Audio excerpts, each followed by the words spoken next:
Good morning. We are live from River Valley Room.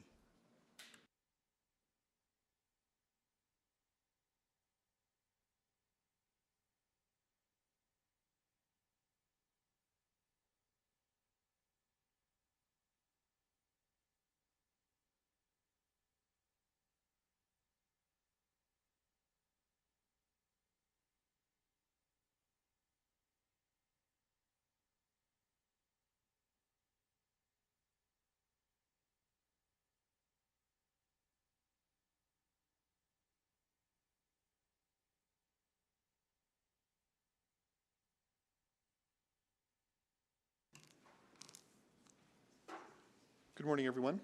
I will now call the Utility Committee meeting of November 3rd, 2023 to order and start by acknowledging that we convene today on the traditional land of Treaty 6, which is also the home of members of the Métis Nation of Alberta, Inuit, and non-status Indigenous peoples. We recognize the long history and contributions of Indigenous peoples who have cared for this land from time immemorial to the present. We are committed in the spirit of truth and reconciliation to working collaboratively to steward the land we share as we plan a future for all citizens. And we acknowledge that we are treaty people, bound to one another by the spirit and intent of treaty, as long as the sun shines, the grass grows, and the river flows. I will now start with a roll call of, first of all, of committee members. Councillor Paquette. Good morning. Good morning. Councillor Jans. Good morning. Good morning. Councillor Salvador. Good morning. Morning, Councillor Stevenson. Good morning. Good morning, Councillor Tang. Good morning. Good morning. We're also joined by Councillor Rutherford. Good morning. And I think that's all for the moment. I would take a motion for adoption of the agenda. I'll move the adoption of the agenda. Sorry, with the following changes. The addition of 7.7, bylaw 20638 to amend bylaw 19627, EPCOR drainage and wastewater treatment. Bylaw amendment number 1. And replacement report 7.1, Blatchford Renewable Energy Utility 2024 rate filing and fall 2023 supplemental budget adjustment, financial and corporate services report, CFC S02051, and the deletion of 7.6, zoning amendment to the drainage and wastewater treatment bylaw 19627. Great, thank you. Please vote on adoption of the agenda.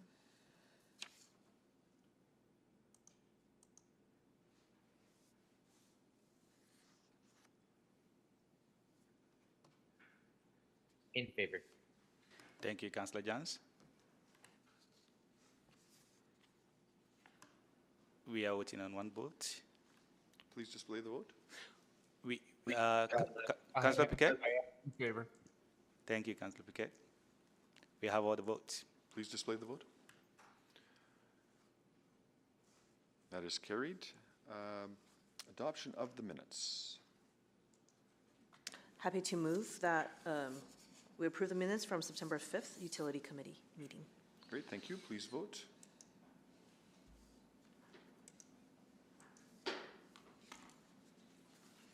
In favor. Thank you, Councillor Jans. We have all the votes. Please display the vote. That is carried. Protocol items, though I do have one protocol item today. And that is to recognize that November 5th to 11th is Veterans Week. This important time of year allows Edmontonians to honor the brave individuals who previously and currently serve our country. It's a time to engage with stories of extraordinary efforts and to remember the selfless sacrifices of our veterans. 2023 marks the 75th anniversary of the United Nations peacekeeping. Canada has a long history of helping defend and maintain peace, with more than 125,000 Canadian Armed Forces members serving in dozens of countries. Our freedom to participate in cultural and political events, to elect a government of our choice, to speak our mind and be heard, all exist today because far too many paid the ultimate price not long ago. These individuals believed their actions would make a difference to our future, and it is up to each one of us to uphold their dream of peace. That is why we gather each year and pledge to never forget. The city will be hosting a ceremony in honor of our veterans this week at City Hall. November 8th is Indigenous Veterans Day. The First Nations, Inuit, and Métis people of Canada have a long and proud tradition of military service to our country. There will also be a Remembrance Day ceremony on November 11th. The City of Edmonton stands with municipalities throughout our nation in expressing the utmost gratitude for those who served and continue to serve. I encourage all of us here today, at home, wherever you are throughout Edmonton, to join us in honoring our soldiers. You can do so by wearing a poppy, taking a moment of silence, or just reflecting on why we have the freedoms we so enjoy today. We owe a great deal to those to keep our country strong and free. We'll now go to selection of items for debate.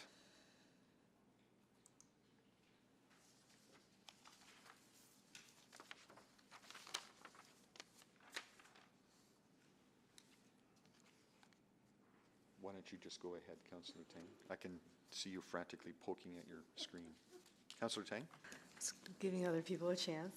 I will select 7-3 and 7-4 and 7-7. 7-3, 7-4, and 7-7.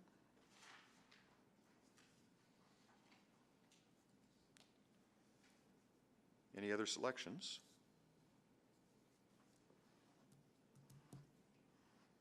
Would someone care to move the balance of the reports? So moved. Thank you. Please vote.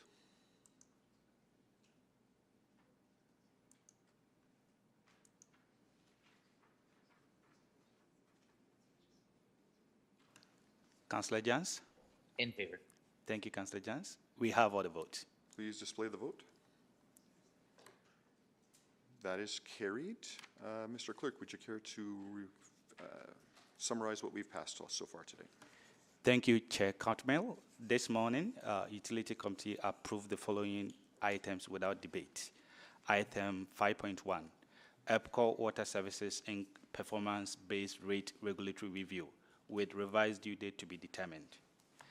Item 7.1, Blatchford Renewable Energy Utility 2024 rate filing and fall 2023 supplemental budget adjustment.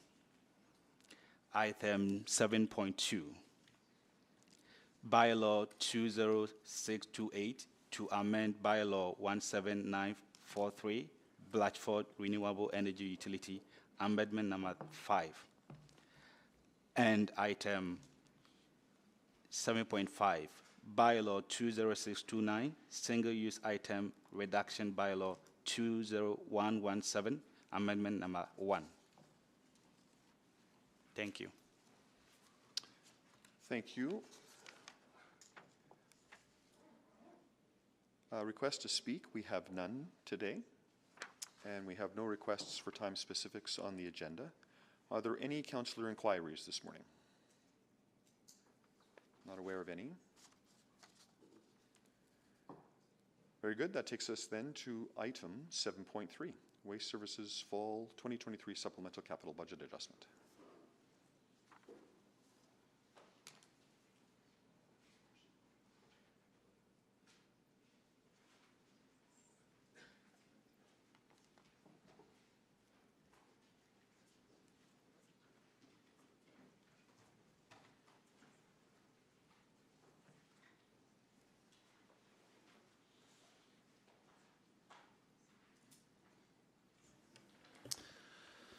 Thank you. We're here today for the report on Waste Services Fall Supplemental Capital Budget Adjustment. Joining me is Dennis Jubenville, the Branch Manager of Waste Services. We are here to provide details on the Supplemental Capital Budget Adjustment with limited impacts to Edmontonians. I'll pass it over to Dennis to start the presentation. Thank you, Eddie. The profile recosting is for our 3-stream apartment and condo collection project. We included $18 million worth of operational costs for future replacement to fleet, containers, and other project equipment over the full lifetime of the project. However, this long-term cost should be part of our operating budget, as these replacements will be needed over the next 2 decades. We're requesting to move this amount out of the project capital profile and include the replacement costs in the future composite capital profiles. Due to efficiencies initiated in operations, contract management, maintenance savings, and delays in capital projects, Waste has a positive cash balance on hand as of 2023. The 4 funding source adjustments will use positive residual cash to fund previously approved capital projects. 3 of the smaller capital profiles are ending in 2023 and do not warrant long-term debt financing. 1 capital profile for the approved organic screening and mixing system profile will be funded entirely using $5.8 million in cash. These funding source adjustments will prevent Waste Services from incurring additional interest expense in the coming years. This will help ensure Waste Services is able to achieve cost effectiveness at for our ratepayers. Recommendation. Administration's recommendation is for committee to approve this budget adjustment for a full council vote. If approved by council, Waste Services will save operational costs by avoiding debt repayments. If not approved by council, the funding source for these capital projects will require long-term debt and will lead to an approximate $400,000 cost to Waste Services to service the interest payments in the first year. I thank you for your time, and we're open to any questions that you may have. Great, thank you. I'm sorry, Mr. Beckett, I should have acknowledged that your attendance today as well as part of the committee proceedings. Nice to see you. Any comments, first of all, on this report?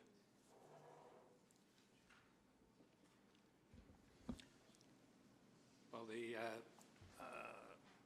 proposal to amend communal waste collection is more of a policy decision than a regulatory decision, so I don't have a lot to say about that. Okay. Although if there are any questions, I could try and answer them. As far as using accumulated cash to reduce debt, that's like a no-brainer. So I don't think I'm adding a lot of value by pointing that out, but it's something that has been identified earlier and appears now to be coming to fruition. Okay, thank you. Questions then?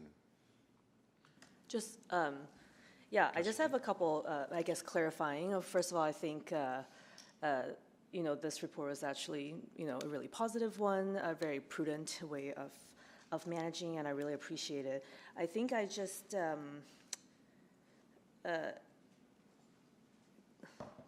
maybe I missed it in the report or I can't remember, but did you mention what is the capital project that is being delayed? So within our review of the 2022 budget and the 2023 current budget, there are some capital projects which have been delayed due to a multitude of factors, and that has enabled us to be in a better cash position than what we needed to plan for. And so it's a composite of different items. I see. Okay, I thought there's like only one. Okay, that's good to know. And I think I was just reflecting on this, given a lot of the affordability challenges that we're facing as a city, as a country, you know, given the current rate of budget savings and efficiency that you're finding, you know, what are the chances of, say, rate decrease or maintaining rate in the future? Can you just speak more about that? Absolutely. So everything we're doing is to try to create efficiency while providing the same or better level of service. And through that exercise, it enables us to plan for our rate filings. As you recall, we did a 2-year rate filing, which included 2023 and 2024, and we were well below inflation for both of those at 0.9%. So at this time, for us to make a snap decision to reduce the 0.9% to a lesser amount is very difficult because that's an ongoing rate increase that impacts a multitude of years going forward. What we are going to do is come back to a utility committee in the spring. We're going to advise you how we did in 2023 and what the outlook is for 2024. And at the end of 2024, anything that we were able to achieve through operational efficiencies or reduction in cost will be applied to the future rates, which then will be applied to the benefit of our ratepayers. Excellent. Good to hear. Thank you very much for that. I think actually a lot more detail than I was expecting in terms of the timeline and all that, so thank you for that. That's all the questions I have. I'm happy to put the motion, or if you want to wait until we go through all the questions. No, sure, go ahead, put it on the floor, that's Okay. fine, yeah. That Utility Committee recommend to City Council that bylaw 20658 be given the appropriate readings.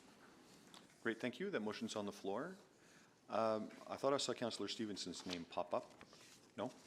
You know, I think maybe just to rephrase the question from Councillor Tang, but you know, the surplus cash flow or surplus cash isn't a result of rates just being too high. You've been looking for efficiencies. You've been making changes. These are operational efficiencies that you're finding, not just a result of inflated rates. Is that a fair assessment? Yes, it's a combination, and what we're finding is we are providing the same level of service or better service, in essence, almost 0% increase for the last 4 years. And so a lot of efficiencies have been taking place and enabling us to provide those services at a good rate, and we're going to continue to do that in the years to come. Great, thank you. No further questions. Thank you, Councillor Salvador. Just speaking. Okay, I don't think there's any more questions, so speaking to Councillor Salvador, go ahead. Yeah, no, I'll just be incredibly brief. I did not have any questions. I just wanted to say really great job optimizing. I think this is another example of administration continually striving for opportunities to improve the financial position of the utility. So thank you so much. Really appreciate it. Thank you, Councillor Tang, to close. Well said, what she said. Thank you for all the work. I really appreciate this. Very good, thank you. Please vote.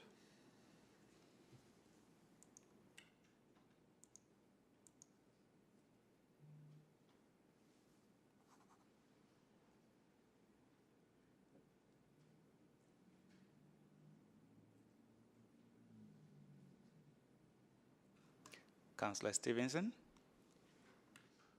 I'm sorry, it didn't come up. I'm a yes. Thank you, Councillor Stevenson. We have all the votes. Please display the vote. That is carried. Item 7.4, Waste Services Bylaw 20363. So yes, this report today is on Waste Services Bylaw Amendment. Joining me again is Dennis Jumville, Branch Manager of Waste Services. This bylaw amendment proposes introducing a permanent class of transitional waste utility rates into the Waste Services Bylaw. And I'll pass it over to Dennis to give a brief presentation on the bylaw. Thanks again, Eddie. All properties receive either curbside collection or apartment and condo collection services.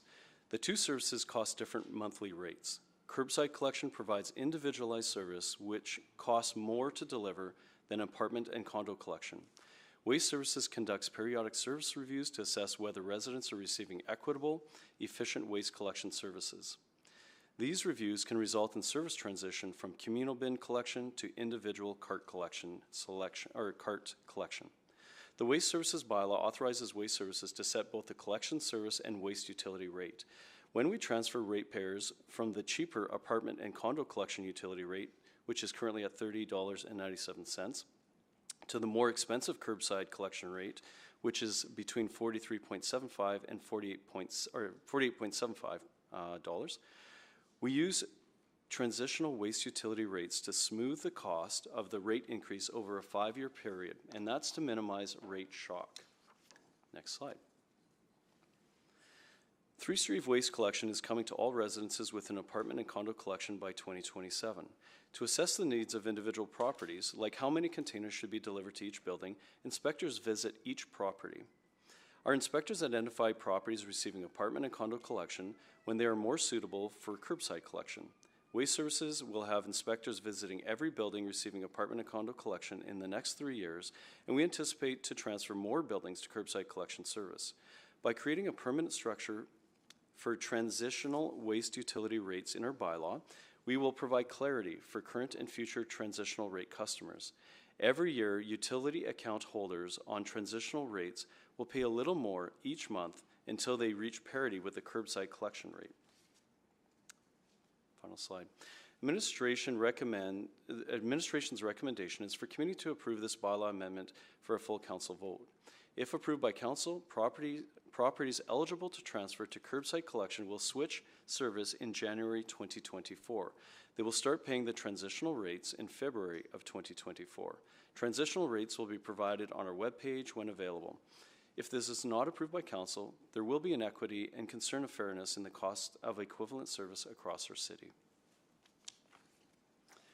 Thank you for your time. I'm now open for any questions that you may have. Great, thank you. Mr. Beckett? Well, the decision to transfer these customers is, again, a policy decision. One regulatory principle that has to be balanced at all times is the impact of rate shock. And this proposal eases the impact of rate shock by spreading it out over 5 years. So that seems to be a pretty common sense approach to dealing with it. Great, thank you. Councillor Tang, you selected? Yeah, thank you very much for those comments, and thank you very much for this work and presentation. Once again, I think it's a very prudent approach, and really appreciate sort of the thought that goes into how do we help people transition. I was curious, what percentage of the apartments and condos that you review will be transitioning to curbside? And how many do we have in total, and what percentage do we have on that? I'll have Jane come forward. We do have that number prepared, and Jane will get it to you. Yes, thank you very much. So far, we have completed evaluation of a quarter of the city, and only 7 sites are what we recommended the change, so a total of 29 units. So we're expecting a very small number. Oh, sorry, 29 units out of how many in total then, if it's just a quarter? A quarter of the city, multifamily homes. How many is that? That's about, we have a total of 167 units, so this is a quarter of them, so over 40,000.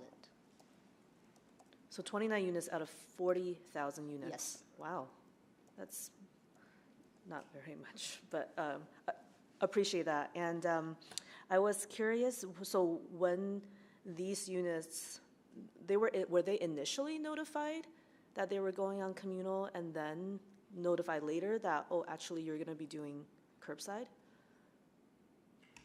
So maybe I'll start. So they have and continue to receive communal, so they use bins. Okay. And so they're being advised now it's going to carts. And then when they get carts, the transitional rate will begin. Right, okay. So they were doing one thing and now they're being told another. Just curious, what kind of reaction do you anticipate, given that this is, a gradual increase from what they're currently getting? Any kind of mitigation efforts, whether it's communication or, working with residents that are you planning?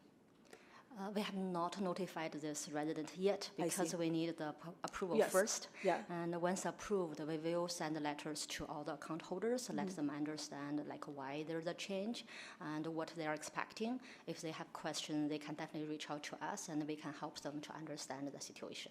Yeah, I mean, it's such a small number that I imagine you could do some pretty dedicated one-on-one support like you have been with, a lot of the homeowners or Edmontonians who are going through even the communal rollout, right? That is correct. Yeah, and then I guess my final thought here was maybe a bit of a deviation from the report at hand. I was just curious how the communal rollout is going. So far, it's doing very well. We are on schedule, and we have started about a month ago, and we saw some small challenges, and we are working with the site to address. But in overall, it's going where we are expecting, and the material is actually the food scrap even cleaner than we were expecting. That is really good. That's great. What are some of those small challenges? Is it related to the configuration of the bins, or what are some of those small challenges we can? I think some small challenges are that we will deliver the bin first, the bins and containers like carts first, and then we'll knock the door, talk to the resident, because some residents, when they see the containers, they may not have been like talked with, or we haven't talked to them yet. So some of them may have already read the material, some probably haven't. That's why we are not expecting everyone to participate on day one. But when our canvassing team knocked the door, right now the response rate was over 40%. And about 3/4 of residents that we had a conversation with, they showed support to this program. So that is very promising. That's excellent. I mean, because I know, my ward is one of the first for rolling out. I've heard zero concerns or anything like that. And every time I share the news, it's people are quite excited to go on. I just want to commend your team for that work and the involvement to working with residents. Anyways, those are all my comments, and I'm happy to move that. Is that okay? Utility Committee recommend to City Council that bylaw 20658 be given the appropriate readings. Councillor, may you please check? I think you may be reading wrong recommendation. Oh, sorry. We're 7-4, right? Yeah. 20658. That's correct. I think the initial one for 7.3. Oh, am I reading oh, sorry. I need to confirm that you are okay Apologies. with Yes, I recommendation. move that we recommend to City Council for the 2 budget adjustments. And then this one is the 20658. Thank you. Okay, I'm pretty sure we have a motion on the floor. So Councillor Stevenson? Yeah, just very briefly, I think it's exciting to continue to see this work rolling out. I was curious about whether residents have an option around communal collection versus individual bins. Is that, if a majority of owners in the area sort of prefer having a communal waste bin, is that an option that's possible, or are there just parameters that require the individual collection? We have a set criteria that we evaluate against to determine what is the best and the most cost-efficient model to provide the service. So, as example, all the 7 sites that we are, going to recommend switching from the communal collection to the curbside collection, most of them are 4plexes.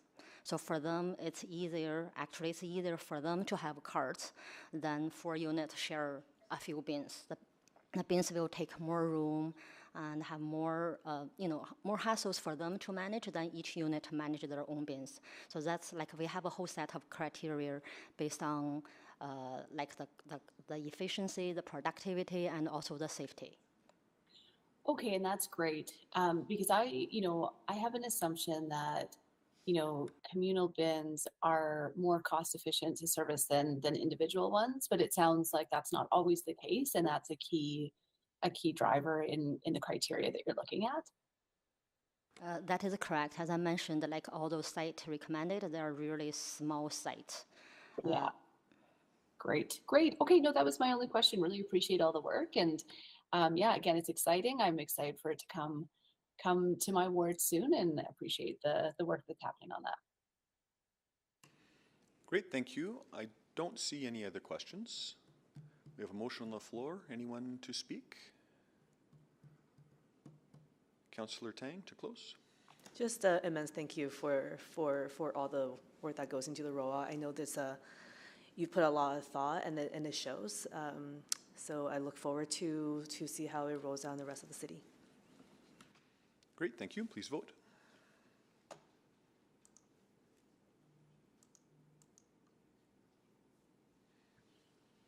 I'm a yes.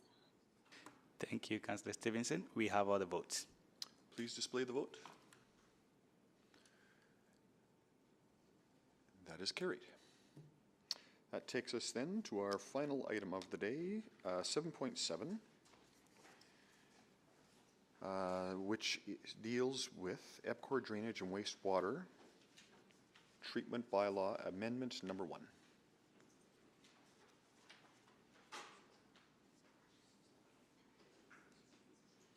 Everyone's favorite topic, wastewater treatment.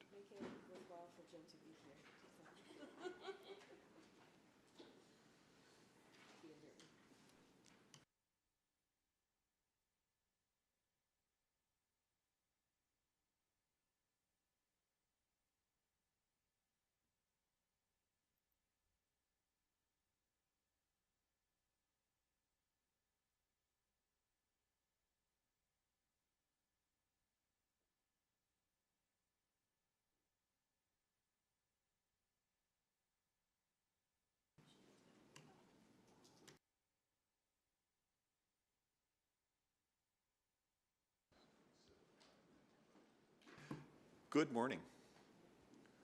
Good morning. The bylaw before you today, being recommended for City Council approval, was suggested by EPCOR to maintain drainage service stormwater rates while aligning with updated city zoning to be effective January 1st, 2024. On the delegation today are a number of EPCOR representatives, including Carmen Piercy, Michelle Poe, Sakib Chowdhury, and Susan Ansell. Staff are also available to answer questions about the bylaw from the city's perspective, including Jessica McDougall-March. Just want to confirm Jessica is on the line. Hi, I'm here. Thank you, Jessica. As well, so Jessica is from Legal Services, and also Jatinder Tawana from Urban Planning Economy. Just want to confirm Jatinder's on the line. I'm in person. Oh, apologies. Thank you. EPCOR has also prepared a presentation for this bylaw request, should the Utility Committee be interested in seeing it. Thank you. We would be pleased to answer any questions you may have. I'm going to, yes to a presentation? Yeah, that would be great. I think so. Sorry, I thought that was the presentation. I think that was the preamble to the presentation, yes? Okay, Yes, yeah. please. Please, continue to present. Thank you. Okay, good morning, councillors. My name is Carmen Piercy. I'm Senior Manager of Regulatory and Business Planning with EPCOR Water Services. And I do have a brief presentation on the proposed bylaw, and then we can answer questions. So with a recent council decision in October approving the new zoning bylaw for the city, the zone changes do have implications for EPCOR's stormwater billing processes. We are proposing an amendment to the EPCOR drainage and wastewater treatment bylaw to reflect the new zones approved in the city zoning bylaw beginning in 2024. Next slide, please. Our proposed amendment will ensure our billing processes can accommodate the zoning changes while ensuring continuity in monthly billing for ratepayers. Next slide, please. So to explain the connection between the zoning and stormwater billing, our bylaw sets out monthly charges for stormwater service, and it's based on the area of the property multiplied by the runoff coefficient for the property, multiplied by the development intensity factor, and the monthly stormwater rate. It is the amount of stormwater runoff from a customer's property onto EPCOR's drainage system that correlates to the customer's usage of our system. The amount of stormwater runoff is related to the size and permeability of a property, and the permeability is reflected in the runoff coefficient in the formula. The runoff coefficient can range from 0.1 to 0.95, where the higher value reflects properties with high stormwater runoff and low permeability. The zoning is used as a basis for determining the runoff coefficient for each property, as it provides an indication of the land use. As zoning is not a perfect measure for runoff, the development intensity factor is sometimes used as an adjustment to the runoff coefficient for customers who can demonstrate their contribution to stormwater runoff is significantly less than similarly zoned properties.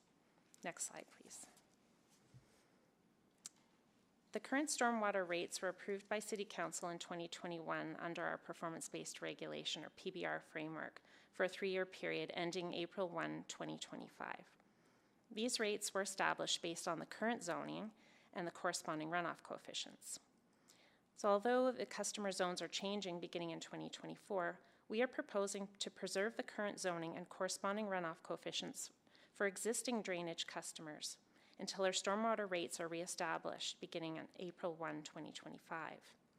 However, we will be applying the new zoning and corresponding runoff coefficients for new customers that begin to receive services in January 2024. By maintaining the current zoning and runoff coefficients for existing customers through the remainder of our PBR term, we will not see any over or under recovery in revenues as a result of the city zoning changes in 2024. The bylaw amendments include an additional table for new drainage services to provide the new zones and the runoff coefficients. These runoff coefficients are considered interim because our One Water planning team is currently reviewing all of the runoff coefficients for new zones under its Stormwater Design Standards review process. This may result in some refinements to the runoff coefficients in the upcoming PBR. That's it for my presentation, and available for questions. Great, thank you. Mr. Beckett.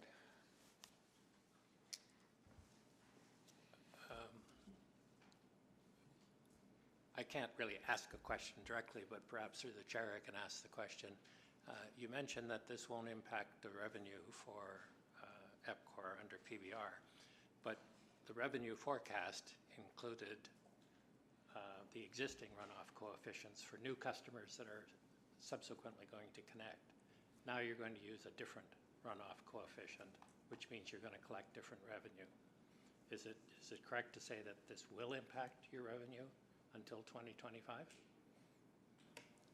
There may be a small difference, I suppose, for new customers, because we did assume some growth, but we don't anticipate it will be very material. Even with, if we had changed all of the customers to the new zones in 2024, it would not be a material amount. It's under $100,000, so. Thank you. That's under $100,000 total revenue difference on a rate pool of many, many millions.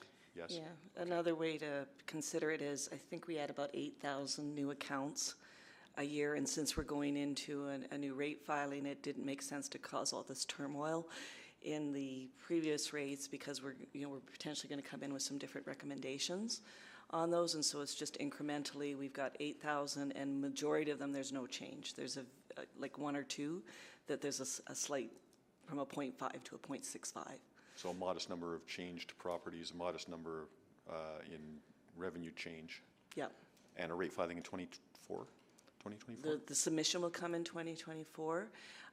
What our strategy right now is, well, I guess our plan, we have to hit it with the timelines. We're going to come in March next year to Utility Committee with a recommendation on that. So continuing with the formula of A times R times I, but there's some opportunities potentially to, right now it's like single zone R. Do we start to look at R based with an A included? So there is a differential on a small residential lot versus a large residential lot in terms of their runoff. So we start to fine tune the rates to include that aspect. Also, the I factor historically in the utility has only been eligible for adjustment at the commercial scale. And so we should really be thinking, as we start to densify our city with multifamilies, and they're having opportunities to reduce their runoff intensity, and also on the residential side, can we start to make more use of the I factor? And so we're going to come in with sort of a set of concepts that we'll want to pulse check with you in March, and then based on the pulse check we get, that will be incorporated into the rate filing, which comes in June, May 31st. Of 24. 2024. Yeah, so refining and tuning, yep, the charges to the effectively trying to tune the rates of that a customer sees to the consumption of the customer with. Or the runoff that they generate. Runoff that they, yeah. Okay. And the news with the standards modernization, as we've been digging into the existing parcels and how do the new zones group, and that we've got a really rich data set to work with. It's just we didn't want to get ahead of the zoning bylaw not actually being approved before we really drove into the details. And given it's roughly 6 months until that rate filing, this is a relatively, just to Mr. Beckett's question around revenue, this is a pretty modest change in revenue. That's correct. Any other questions, Mr. Beckett? No? Okay, thank you. Councillor Tang, you selected this item, so we'll go to you. Thank you. Great. Thank you very much. Appreciate the explanation and the report. I think I just have some clarifying questions maybe for myself. So for a single family home right now, as they transition to this new zone of RS, there is no material change. This really applies to any new development that come on board. So just want to double confirm yes, that. Yes, correct. And so when you say new drainage services, it'll be like a new, largely infill development, right? Greenfield as well. Okay, so anybody who comes into account. Any new customer. Okay. And then just in the variable, so I understand, so for variable A, for example, so the bigger the property, higher the charge. Yes. Okay. And for variable I, let's say same size, but more units on the lot, higher the rate? It's actually the opposite. Oh, okay. So what the I is your intensity of, so if, for example, if you put a stormwater tank on your property to reduce the flow of the water off of that property, it actually is a reduction in the rate. Okay. And so reflecting that compared to this, the typical customer runs off this, you have an opportunity by doing something a little bit more, you could reduce your rate by, and the I factor is how we accommodate that. Okay, interesting. Thank you for clarifying that. And then for the variable R, I was curious, how does the new site coverage requirement in the RS zone affect this variable? And this, you may have addressed this during the ZBR conversation. I just missed it. It's been very helpful, actually, as we've been doing the standards modernization conversation, in particular, like the minimum soft surfaces, all of those extra dimensions that were added into the zoning bylaw have allowed us to actually start to modernize the standards in alignment, whereas previously we never had that type of language before. For me, I think it's probably what I'm more seeing is that we can't assume all residential is the same anymore, which is what we have been historically. And now that we've got bigger lots and smaller lots, I think there's going to need to be a nuance there that we'll propose as we come forward. And so if I'm correct, then let's say when it's more coverable, it's less permeable, more vegetations, lower R, and hence a lower charge? That is correct. Okay, great. Thank you so much. It is an interesting, there's multiple models that you can charge stormwater through. This one is a good balance of reasonable back office activities to calculate versus accuracy. And so it's sort of in the mid-range of types of stormwaters. There's other rates you could do with satellite imagery and auditing, but you'd have a lot of people on the back end managing the rate. And so the A times I times R is a good compromise in terms of administration and level of accuracy. Oh, interesting. Okay, thank you. Yeah, and I had some other questions about the next PBR cycle, but I think you've already answered that. So thank you very much. Do we put the motion on the table?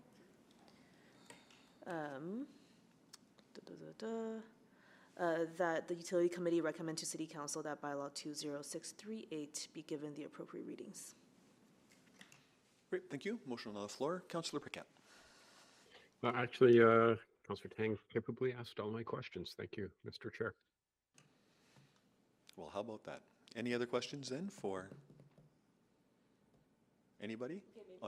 Oh, Sorry, maybe I'll have just one last question yeah, then. go ahead. Yep. Maybe to Mr. Beckett, then sort of like in your experience looking at the various formula for kind of the various methods that, that you've seen, what do you think about this approach? Well, it's always a challenge to weigh simplicity versus accuracy. But this particular approach has the benefit of having been in place for quite a while. People are used to it. And I imagine that if there was a significant concern about it, councillors would have heard about it. And I haven't had a sense that that's been occurring. So it's not really a regulatory principle, but if it's not broke, you don't normally fix it. Great, thank you so much. And maybe I can happy to close. I've got a couple. Oh, you got it. Yeah, you just triggered a couple for me. So I mean, and like really quickly, I mean, short of putting a meter on the pipe, it's hard to get precisely accurate. It's not related to the pipe, it's off the grass. Yeah. In the parking lot, so there's nowhere to meter. There's nowhere to meter it, yeah. Nowhere to meter it. Yeah, so it's essentially a best guess. And like I said earlier, we're trying to refine it and tune it to what we're actually observing, almost property by property, or with more classes of property or more distinctions between properties.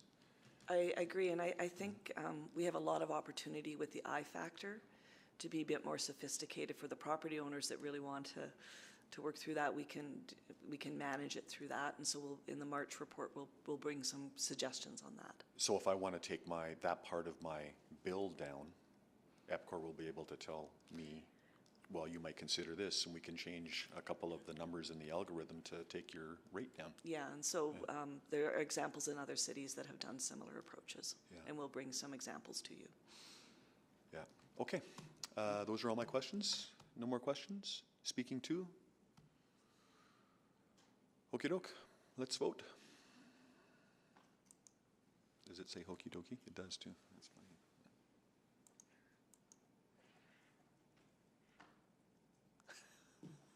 I like your efficiency. I'm a yes and clicked on just a bit too late, but just to say I'm really excited for the work coming up in the next rate filing. That's great stuff. And I'm a yes. Thank you, Councillor Stevenson. We have all the votes. Please display the vote. And that is carried. And that completes our reports. Are there any motions, notices of motions, or motions without customary notice? Seeing none, we are adjourned. Have a great weekend.